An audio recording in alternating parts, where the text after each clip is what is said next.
Hello बच्चों, the question is from the topic magnetic effect of current and question says define magnetic susceptibility of a material.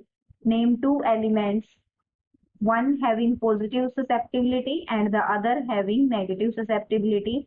What does the negative susceptibility signify? तो हमारा जो यहाँ पे की concept use होगा, की concept हमारा क्या है, हमें किसकी डेफिनेशन बतानी है, किसकी डेफिनेशन देनी है, ससेप्टिबिलिटी की, किसकी, मैग्नेटिक ससेप्टिबिलिटी की, कि हमारे पास मैग्नेटिक ससेप्टिबिलिटी क्या होती है, क्या नहीं होती, और उसके बाद हम बताने की किसकी नेगेटिव ससेप्टिबिलिटी है, किसकी पॉजिटिव है।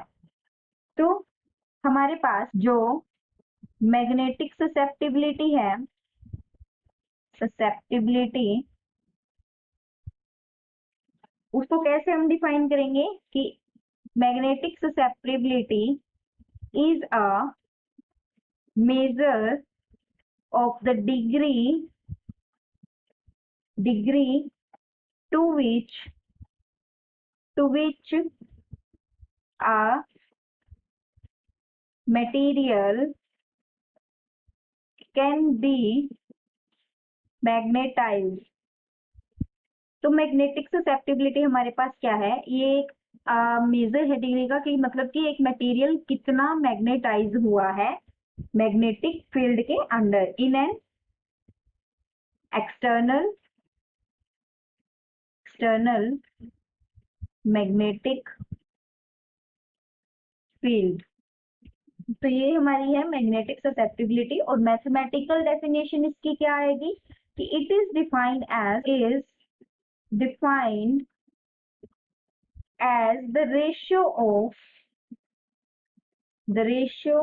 of intensity of magnetization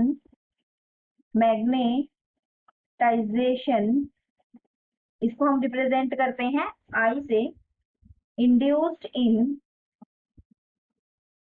in the material to the magnetization force,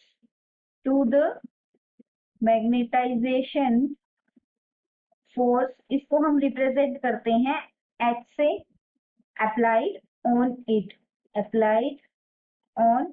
तो ये हमारा क्या है, इसका मैग्नेटिक ससेप्टिबिलिटी की मैथमेटिकल डेफिनेशन है। हम मैग्नेटिक ससेप्टिबिलिटी को रिप्रेजेंट किससे करते हैं, हम मैग्नेटिक ससेप्टिबिलिटी को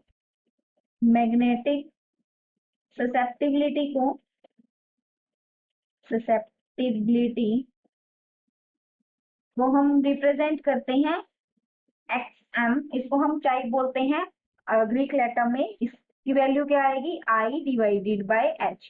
I हमारे पास क्या है, इंटेंसिटी ऑफ मैग्नेटाइजेशन, और H हमारे पास क्या है, मैग्नेटाइजेशन फोर्स।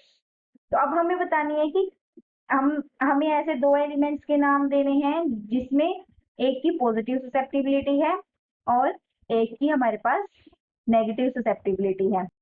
जो हमारे पास डायमैग्नेटिक सब्सटेंसेस होते हैं,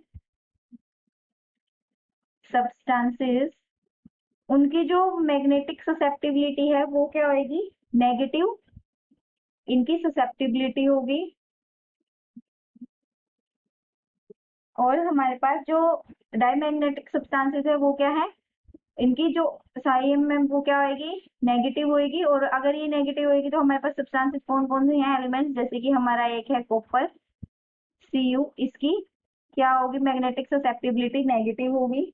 हमारा लेड है Pb, इसकी भी हमारी मैग्नेटिक ससेप्टिबिलिटी क्या होगी, नेगेटिव। और जो हमारे पैरामैग्नेटिक सब्सटेंसेस है, पैरामैग्नेटिक सब्सटेंसेस, इनकी जो हमारे पास मैग्नेटिक ससेप्टिबिलिटी क्या आएगी, पॉजिटिव ससेप्टिबिलिटी होगी। यहाँ पे इनकी क्या आएगी, ये पॉजिटिव होगी। और ये हमारे कौन कौन से हैं, जैसे एक हो गया एल्यूमिनियम, जिसको हम Al से रिप्रेजेंट करते हैं, एक हमारा हो गया कैल्शियम। तो कैल्शियम और एल्यूमिनियम की हमारे पास क्या है, पॉजिटिव ससेप्टिबिलिटी है। अब हमें ये बताना है कि हमारी जो नेगेटिव ससेप्टिबिलिटी है वो हमें क्या सिग्निफाई कर रही है। तो जो हमारी negative susceptibility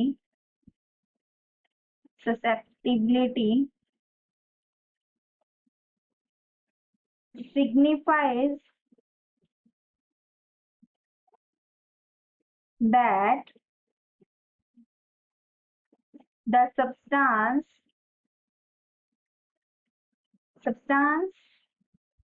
will be repelled by a strong magnetic field, या फिर हम बोल सकते हैं कि जो सब्सटेंस है हमारा अगर स्ट्रॉन्ग मैग्नेटिक फील्ड होएगा तो जिस भी सब्सटेंस की नेगेटिव ससेप्टिबिलिटी है वो क्या करेगा, वहां पे वो सब्सटेंस रिपेल किया जाएगा उस स्ट्रॉन्ग मैग्नेटिक फील्ड की द्वारा, या फिर हम बोल सकते हैं कि स्ट्रॉन्ग मैग्नेट के थ्रू। सच सब्सटेंस, ऐसे सब्सटेंसेस को हम कौन से सब्सटेंस बोल, सच substances are known as diamagnetic substances. Thank you. Hope the solution was understandable.